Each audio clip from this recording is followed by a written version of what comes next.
তো নবীকে তো আগের থেকে আল্লাহ তৈরি করছেন, এত দেরিতে দিলেন কেন? তো বলতেছিলাম নবীজির কাছে কোরআন আসছে কত বছর পর। চুলের এইভাবে কুদরতের অপারেশন হয়েছে কয়বার? 4 বার। এটাকেও অস্বীকার করার মৌলবী বাইরে গেছে। কই যাবে? ফেতনা ফেতনা ফেতনা এত পরিমাণ, ইসলাম ধর্মটার মধ্যে এত ফেতনা যার কোনো সীমানা নেই। তো বলতেছিলাম নবীজির কাছে কোরআন আসছে কত বছর পর। তো নবীকে তো আগের থেকে আল্লাহ তৈরি করছেন, এত দেরিতে দিলেন কেন? এক। দ্বিতীয়, নবীজি এই 40 বছর কি করছেন? বাইতুল্লাহ নবীজির কাছে কোরআন আসছে, নবীর বয়স কত ছিল যখন কোরআন নাজিল শুরু? 40 না, 40-এর পরে। আচ্ছা, নবী কি 40-এর মধ্যে কোনো বুদ্ধি ছিল না? নবী তো তুলনাহীন, তারা আগের থেকেই তো আল্লাহ তৈরি করছেন, পাওয়ার দিচ্ছেন ফাঁকে ফাঁকে কুদরতি অপারেশনের দ্বারা, যেটাকে সিনা সাক বলে, সাপটে সাদার কুদরতি অপারেশন। নবীজি বলেন, জিব্রাইল আমিন আসছেন, বাইতুল্লাহর পাশে আমাকে চিৎভাবে শোয়াইছেন, বুকটাকে চিরলেন, ভেতর থেকে কলম বের করলেন, কলমটাকে বের করে স্বর্ণের পেয়ালায় রাখলেন, জমজমের পানি দিয়ে ধুইলেন, আবার ভিতরে ঢুকাইলেন, বুকটার 2 দিক থেকে হালকা চাপ দিলেন, আগের মতো হয়ে গেল, সেলাই লাগলো না, রক্ত গেল না, ব্যথা পেলাম না। এইভাবে কুদরতের অপারেশন হয়েছে কয়বার? 4 বার। চুলের এইভাবে কুদরতের অপারেশন হয়েছে কয়বার? 4 বার। এটাকেও অস্বীকার করার মৌলবী বাইরে গেছে। কই যাবে? ফেতনা ফেতনা ফেতনা এত পরিমাণ, ইসলাম ধর্মটার মধ্যে এত ফেতনা যার কোনো সীমানা নেই।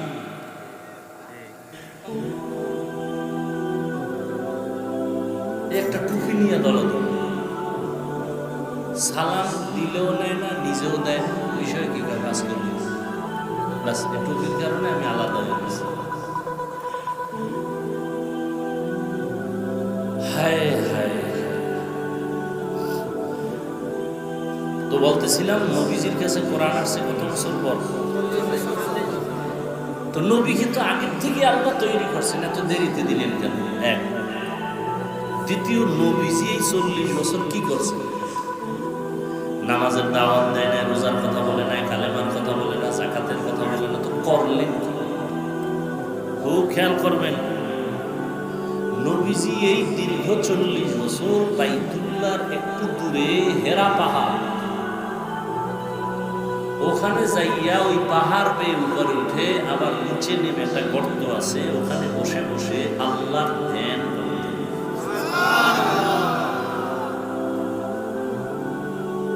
এর নাম মুজাহাদা, এর নাম মুরাকাবা, সাধনা করতেন। কয় বছর? ওলামায়ে কেরাম বলইলে ধরাই দেন তো একজন, পরে কিছু কইেন না, সাবধান। কেমন ধ্যানে পাগল নবী, মাসকে মাস ওখানে আছে, যায় না, বেরোয় না। আম্মাজান খাদিজা রাদিয়াল্লাহু আনহা, মহিলা মানুষ, পাথরওয়ালা পথ পাড়াইয়া, রাস্তা নেই, এখন তো রাস্তা আছে, সেই হেরা পাহাড় উঠার কি আছে? সিঁড়ি। এখন আগে তো কিচ্ছু ছিল, উপরে দোকান আছে, পানীয় জিনিস আছে, শরবত আছে, তখন তো কিছুই ছিল না। এই মহিলা খাদিজা সেই পাহাড় বেয়ে বেয়ে বেয়ে বেয়ে বেয়ে বেয়ে সেই নবীজির কাছে যাইয়া রাস্তা। এখন ওলামায়ে কেরামদের কাছে আমার প্রশ্ন, সাধারণ মানুষের কাছে আমার, নবীজি দীর্ঘ 40 বছরের ফাঁকে ফাঁকে ফাঁকে ফাঁকে বেশি সময় বাইতুল্লাহ সাইরা কই যাইতেন? বলেন কি করতেন?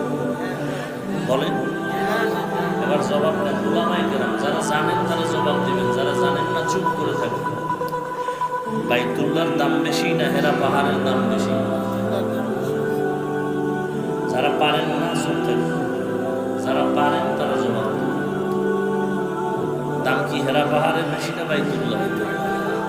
বাইতুল্লাহর দাম তো আল্লাহ কোরআনে আয়াত দিয়েই বলছেন, ইন্না আউওয়ালা বাইতিন উযিআ লিন-নাসি লাল্লাযী বিবাক্কাতা মুবারাকান ওয়া হুদা মুবারাকান ওয়া হুদাল লিল-আলামিন।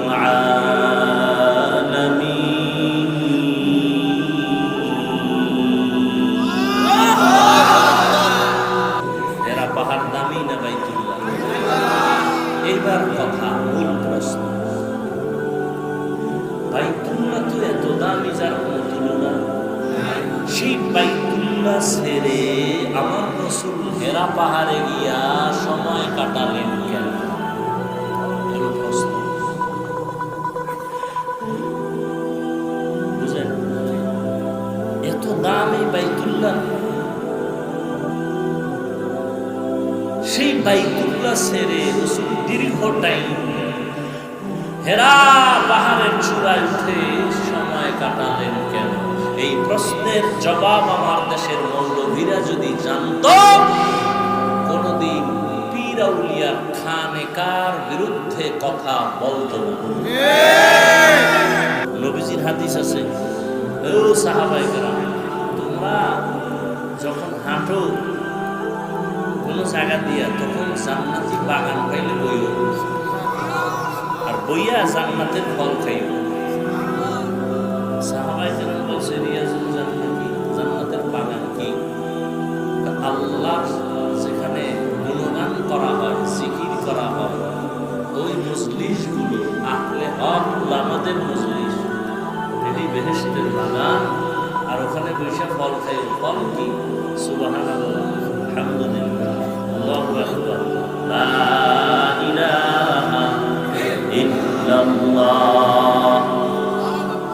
তাহলে খাঁটি আল্লাহওয়ালা ভণ্ড না, এগো খানকার মধ্যে বিড়িটা নেই, গাঁজা খায়।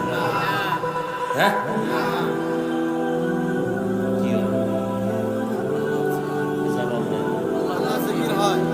জিকির চলে, তেলাওয়াত চলে, তাহাজ্জুদ চলে, নামাজ চলে, নামাজের ট্রেডিং চলে, ঠিক নেই?